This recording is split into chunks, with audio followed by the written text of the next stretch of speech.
మనం ఈరోజు మే నెలలో జరిగిన ఐపీఎల్ గురించి తెలుసుకుందాం. మొదటగా ఐపీఎల్ 2024 విజేత ఎవరు? విజేత కోల్కతా నైట్ రైడర్స్.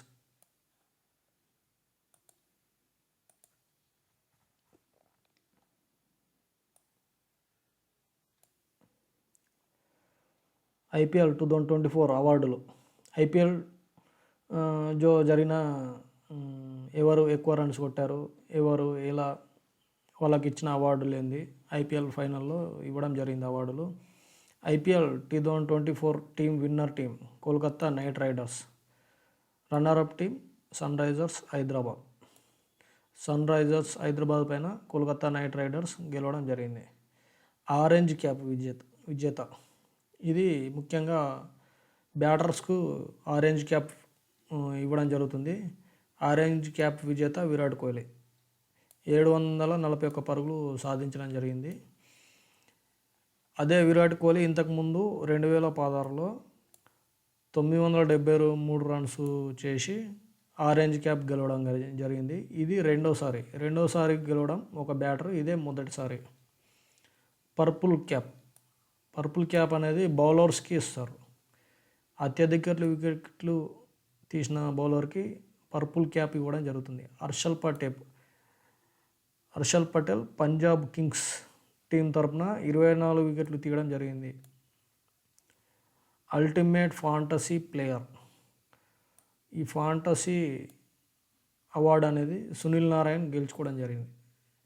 ఎక్కువగా ఫాంటసీ పాయింట్లు సాధించడం జరిగింది. ఎక్కువ తక్కువ అంటే ఆయన పరుగులు సాధించడం కానీ, వికెట్లు తీయడం కానీ, సో అలా పాయింట్లు ఆయనకు అత్యధికంగా రావడం జరిగింది ఐపీఎల్లో. అభిషేక్ శర్మ అత్యధిక సిక్స్లు విషయంలో అవార్డు అభిషేక్ శర్మ 42 సిక్సర్లు బాది గెలుచుకోవడం జరిగింది. అభిషేక్ శర్మ సన్ రైజర్స్ హైదరాబాద్ జట్టు తరపున ఆడడం జరిగింది. ట్రావిస్ కూడా సన్ రైజర్స్ హైదరాబాద్ జట్టు తరపున ఆడాడు.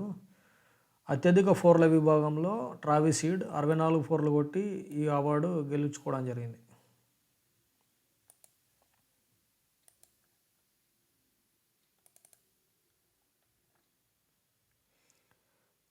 అత్యంత విలువైన ఆటగాడు సునీల్ నారాయణ్.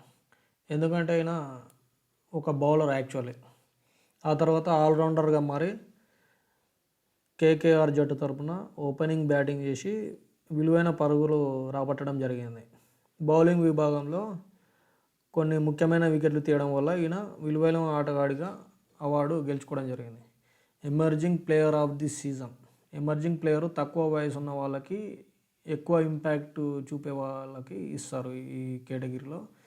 నితీష్ కుమార్ రెడ్డి హైదరాబాద్ జట్టు తరపున ఈ ప్లేయరు ఈ అవార్డు గెలుచుకోవడం జరిగింది. ప్లేయర్ ఆఫ్ ది ఫైనల్ మ్యాచ్లో man of the match Mitchell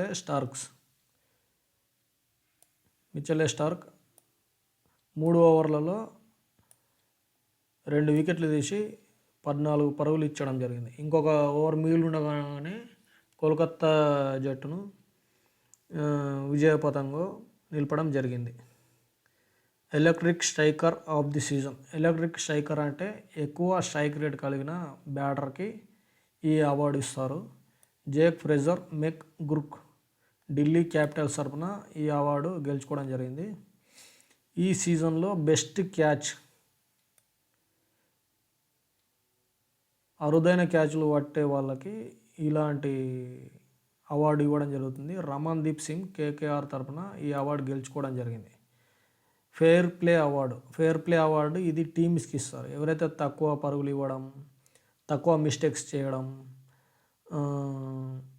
లాంటి జట్లకి ఈ అవార్డు ఇవ్వడం జరుగుతుంది. హైదరాబాద్ సన్ రైజర్స్ టీము ఈ ఫెయిర్ ప్లే అవార్డు గెలుచుకోవడం జరిగింది. ఈ సీజన్లో బెస్ట్ పిచ్ అండ్ గ్రౌండ్. మంచి పిచ్ బ్యాటింగ్కి కానీ బౌలింగ్కి కానీ అనుకూలంగా ఉండి, గ్రౌండ్ కూడా చాలా చక్కగా కానీ, వర్షం పడ్డప్పుడు ఎలాంటి ఇబ్బంది కలగకుండా చూసుకోవడం కానీ, ఇలాంటి అన్నిటి కేటగిరీలోకి తీసుకొని హైదరాబాద్లోని రాజీవ్ గాంధీ ఇంటర్నేషనల్ స్టేడియంకి ఈ best pitch and ground award లభించడం జరిగింది.